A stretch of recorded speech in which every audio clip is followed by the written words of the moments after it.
네, 너무나도 반갑습니다.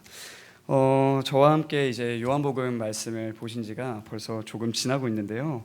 네, 우리는 지금까지 말씀이신 예수님, 그리고 생명이신 예수님, 그리고 빛이신 예수님에 대하여 나누는 시간을 가졌습니다.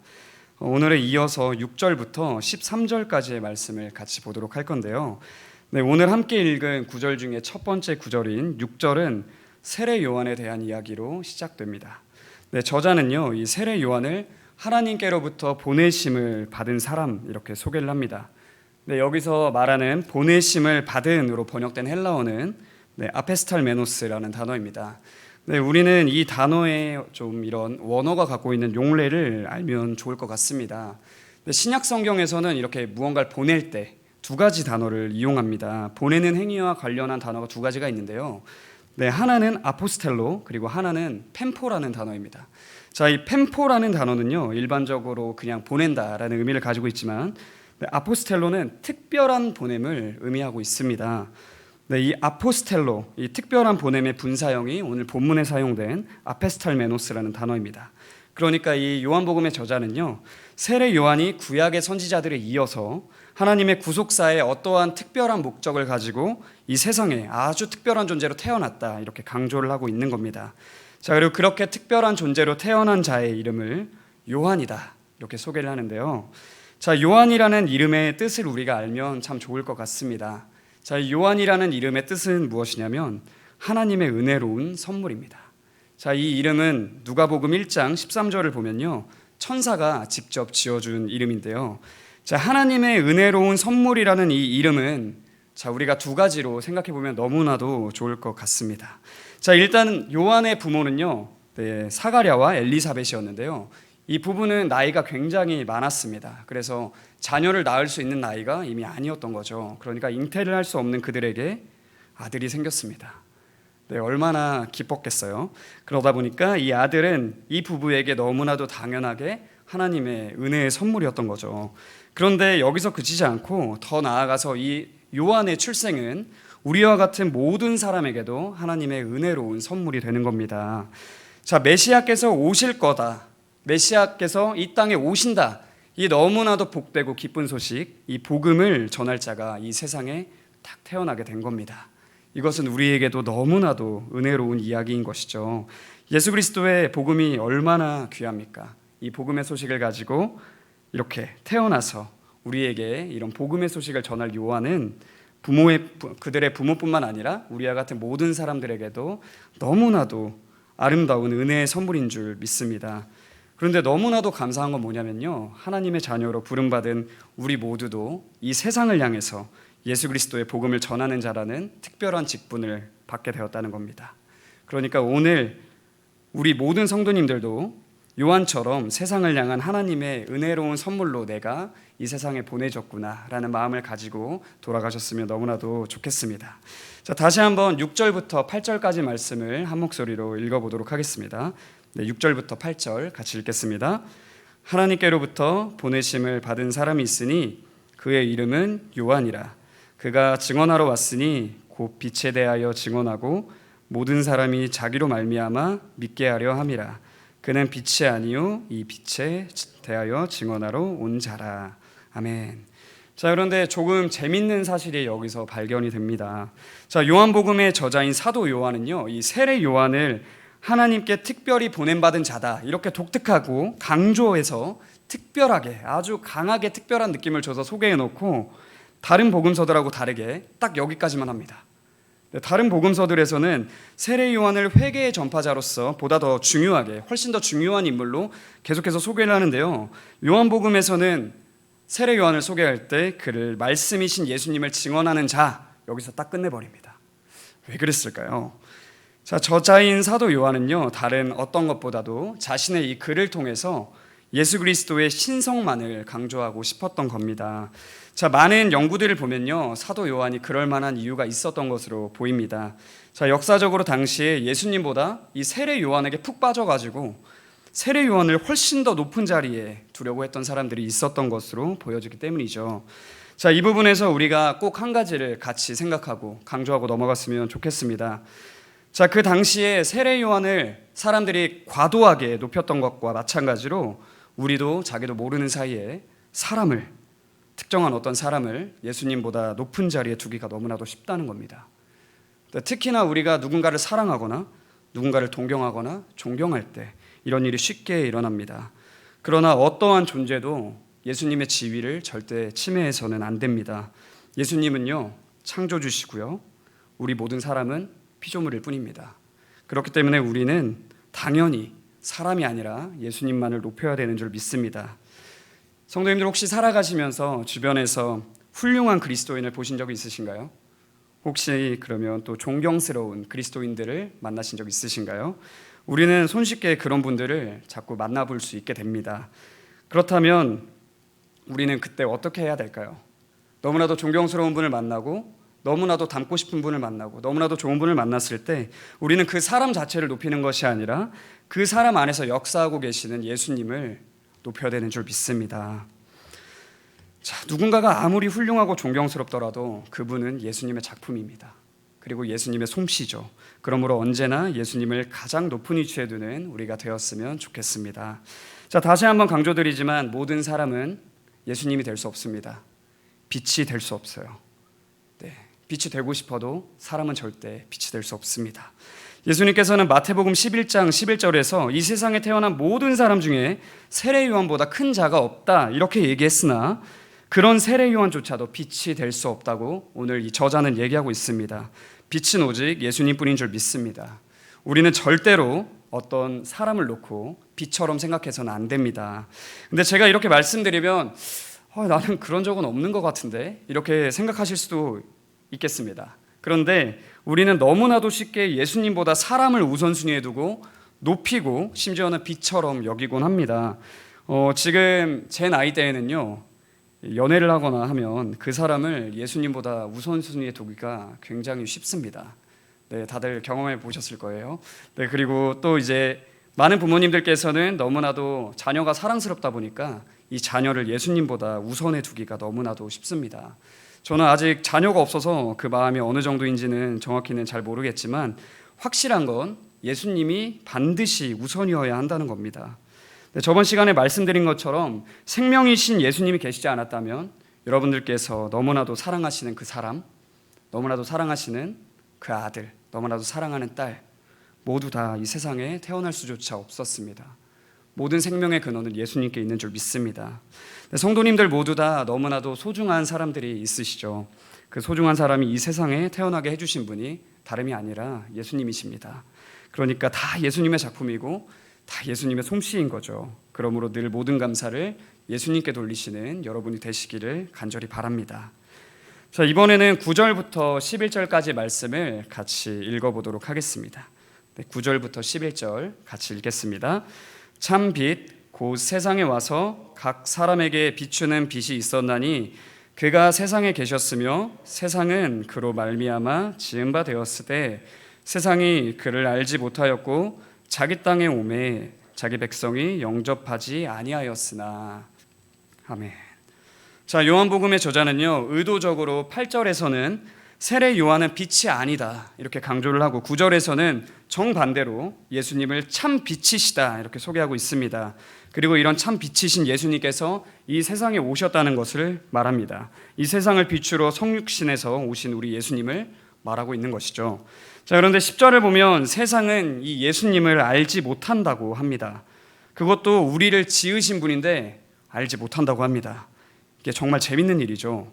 여기서 알다라는 의미로 사용된 이 단어는요, 단순히 지적으로 인지하는 정도를 얘기하는 것이 아니라 관계적이거나 경험적인 이런 인식을 말하는 그런 단어인데요. 특히 요한은 자신의 글에서 이런 용법을 가지고 이 단어를 사용했습니다. 그러니까 결국에 요한이 말하고자 하는 것은 10절 말씀을 통해서 그들이 그리스도를 알지도 못했고 믿지도 않는다 이렇게 얘기를 한 겁니다. 근데 이게 저는 참 재밌게 느껴집니다. 도대체 왜 사람은 자신을 지은 존재를 알지도 못하고 왜 믿지도 않는 걸까요? 11절에서는 예수님께서 자기의 땅에 오셨는데 자기 백성들이 영접하지 않았다 이렇게 표현을 합니다. 왜 사람들은 자기를 지은 존재도 알아보지 못하고 예수님이 자신의 생명의 근원이라는 것도 모르고 왜 자신의 주인이라는 것, 왜 이걸 알지 못할까요? 그리고 왜 무신론 과학자들은 모든 우주 만물을 그저 우연이라고 자꾸만 이렇게 얘기하고 싶은 걸까요? 자, 도대체 왜 그럴까요? 이 부분에 대해서 우리는 바르게 생각해 볼 필요가 있습니다. 왜 세상은 예수님을 받아들이지 않을까요? 사실 이유는 너무나도 간단합니다. 이게 다 죄 때문입니다.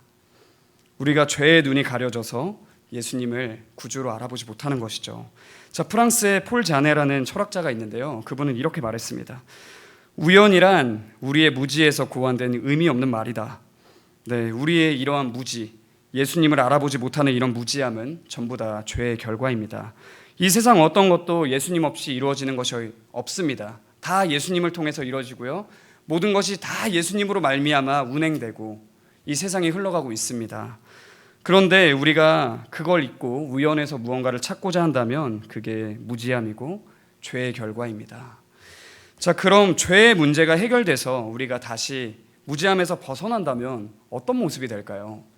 혹시 이 부분에 대해서 생각해 보신 적 있으신가요? 우리는 예수 그리스도의 십자가로 말미암아 죄로부터 다시 벗어났는데 그럼 우리는 어떤 모습이 되는 걸까요? 자, 이에 대한 것은 최초의 인간인 아담과 하와가 타락 이전까지 어떤 모습을 보였는지 살펴보면 너무나도 좋을 것 같습니다. 자, 아담과 하와는요, 에덴 동산에서 하나님의 존재를 아주 바르게 알았습니다. 그리고 당연히 그분을 바르게 믿었습니다. 뿐만 아니라 늘 하나님과 너무나도 깊이 있는 관계를 맺었죠. 그들에게는 하나님이 없다라는 개념 자체가 애초에 존재하지 않았습니다. 그것뿐만 아니라 하나님을 믿지 않는다 이런 개념조차도 존재하지 않았죠. 그들은 하나님을 생각하지 않고 이 세상의 어떤 것도 생각하지 않았습니다. 모든 것을 다 하나님과 연관지어 생각했고 하나님께서 이 세상을 운행하고 계시다는 것, 이것을 너무나도 바르게 알고 있었습니다. 그런데 이런 아담과 하와에게 뱀이 찾아옵니다. 그리고 나서 뱀이 속이기 시작합니다. 마치 하나님 외에 다른 선택지가 원래부터 있었던 것처럼 이들을 속이기 시작하죠. 하나님의 말씀에 순종하지 않는 방법이라는 게 아담과 하와의 머릿속에는 없었는데 뱀이 와서 그런 게 마치 있는 것처럼 속삭입니다. 원래부터 하나님을 거역할 수 있었고 하나님이 없는 것처럼 살 수 있는 것처럼 뱀이 와서 속삭이기 시작했습니다. 그런데 과연 뱀이 이렇게 아담과 하와를 속인 게 이때로 끝이 난 걸까요? 전혀 그렇지가 않습니다. 지금도 마찬가지입니다. 이게 정말 큰 문제인데요. 현재 우리에게도 마귀가 계속 찾아옵니다. 그리고 나서 이 일을 똑같이 계속해서 하고 있습니다. 아담과 하와를 속였던 것처럼 마치 예수님 없이도 우리가 무언가를 할 수 있는 것처럼 우리가 예수님 없이 뭐든 해낼 수 있는 것처럼 자꾸 마귀가 와서 속입니다. 우리가 여기에 마음을 딱 뺏기면요, 그때부터 죄가 시작됩니다. 하나님 외에, 예수 그리스도 외에 다른 선택지를 찾는 순간부터 이건 모든 것이 죄입니다. 결국 오늘의 본문처럼 사람들이 자신이 지은 죄를 알지도 못하고 자신이 지은 존재를 알지도 못하고 믿지도 않는 것, 그러니까 하나님 외에 다른 선택지를 찾는 것, 이것은 전부 다 죄인 겁니다. 여러분은 속지 않으시기 바랍니다. 그런데 우리는 너무나도 감사하게도 하나님의 은혜로 예수 그리스도의 십자가의 보혈로 죄를 씻김 받아서 그 결과 다시 하나님을 바르게 알게 되고 예수 그리스도를 믿게 되는 은혜를 입게 되었습니다.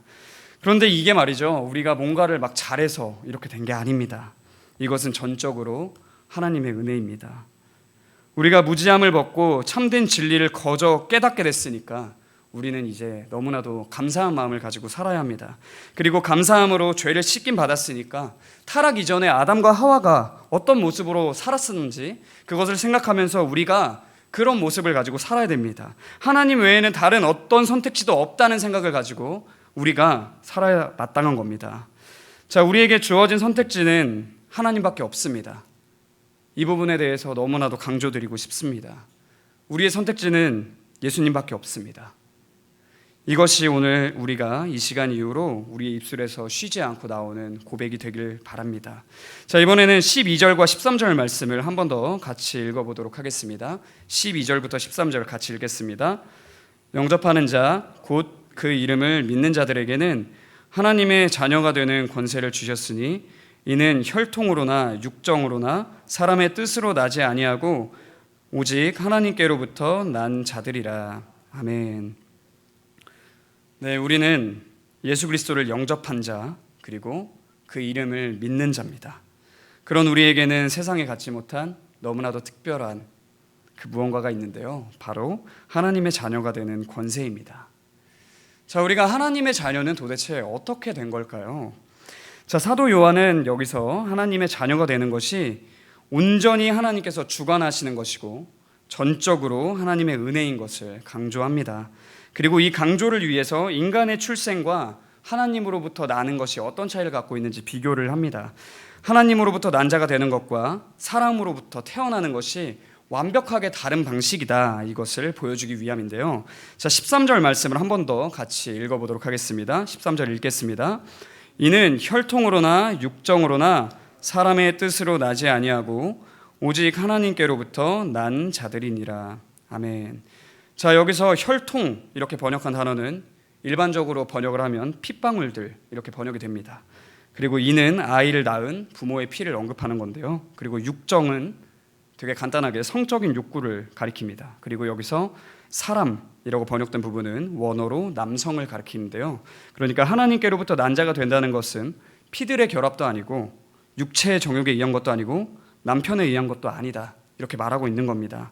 자, 정리하자면 하나님의 자녀가 되는 것은 우리의 일반적인 상식이나 사고를 완전히 뛰어넘는 엄청난 것이라는 거죠. 하나님의 자녀가 되는 것은 전적으로 하나님의 은혜일 뿐이고 영적인 신비이자 너무나도 놀라운 일입니다. 그런데 우리에게 그 일이 일어난 겁니다. 자, 그러면 하나님의 전적 은혜로 하나님의 자녀가 된 우리는 이제 어떻게 살아야 할까요? 우리는 어떤 방식으로 하나님의 자녀답게 살면 될까요? 자, 앞에서 제가 말했던 것처럼 나의 인생에는 선택지가 하나님뿐이라고, 그리고 예수님뿐이라고 바르게 인식하면서 사는 것이 하나님의 자녀가 살아가야 하는 삶입니다. 자, 어린 아이는 위기가 생기거나 무섭거나 문제가 생기면 늘 엄마 아빠 외에 다른 선택지가 없는 것처럼 엄마 아빠를 소리쳐 부릅니다. 자, 우리에게는 이런 어린아이와 같은 믿음이 필요하지 않을까요?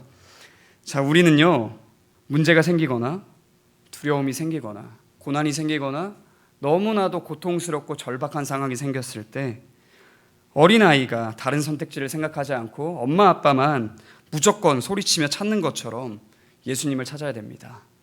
우리는 꼭 그래야 됩니다. 우리의 선택지는 다른 어떤 곳에도 있지 않습니다. 오직 예수님만이 우리의 선택지인 줄 믿습니다. 그리고 또 이게 얼마나 은혜인지 모릅니다. 이 세상에 있는 어떤 것도 우리의 모든 문제를 해결해 줄 수가 없거든요. 세상에 있는 모든 것은 아무리 날고긴다고 난리를 쳐봤자 피조물입니다. 그래서 한계가 많아요. 뛰어넘을 수 없고요. 어떤 문제 앞에서 그 모든 피조물은 다 좌절합니다. 그것들은 예수님이 아니기 때문에 빛이 되지 못하는 거죠. 사람도 물질도 그 어떤 것도 절대 빛이 아닙니다. 그런데 우리의 유일하신 선택지이신 예수님은 빛이시죠. 이 빛이신 예수님은 한계가 없습니다. 그분은 창조주시고 유일하신 하나님이십니다. 그러니까 하나님으로부터 난 자답게 우리는 어떤 상황이 오든 예수님을 부르셔야 됩니다. 우리의 선택지는 유일하게 예수님밖에 없는 줄 믿습니다. 이 예수님은 모든 능력과 모든 권세를 가지고 계시니까요. 그리스도인인 내가 어떤 선택지를 가지고 있는지 바르게 생각하는 이 시간이 되셨으면 좋겠습니다. 네, 이제 말씀을 정리하도록 하겠습니다. 제가 이렇게 정리하는 것보다 같이 저를 한번 따라해 주시면 너무나도 좋을 것 같은데요. 네, 같이 가슴에 손을 얹고 저를 따라해 주시기 바랍니다. 제 선택지는 예수님뿐입니다. 네, 한 번 더 해보겠습니다. 진심을 담아서 고백해 보셨으면 좋겠습니다. 제 선택지는 예수님뿐입니다. 예수님 도와주세요. 예수님 도와주세요. 네, 이렇게 언제나 선택지이신 예수님을 찾고 올바르게 예수님께만 의지하시고 예수님께만 도움을 청하시는 우리 성도님들 되시기 바랍니다. 자, 이 시간에는 같이 기도하도록 하겠습니다. 자, 우리는 하나님의 자녀입니다. 이게 얼마나 은혜로운 일인가요? 너무나도 큰 은혜를 입어서 죄인인 우리가 하나님의 자녀가 됐다는 거, 이거 정말 너무나도 은혜로운 일입니다. 이 시간에는 정말 하나님의 자녀답게 살고 싶다고 세상의 것들을 바라보고 세상에서 답을 구하고 사람을 의지하면서 사는 것이 아니라 하나님의 자녀답게 모든 것을 하나님께 그리고 예수님께 의지하고 싶다고 평생토록 우리에게 선택지가 예수님밖에 없다고 고백하면서 기도하셨으면 좋겠습니다. 자, 마귀의 속삭임에 속아서 다른 것을 택하지 않고 오직 예수님만 바라보게 해달라고, 빛이신 예수님만이 나의 구주시라고, 나의 도움이시라고 고백하며 기도하는 시간 갖도록 하겠습니다. 같이 기도하겠습니다.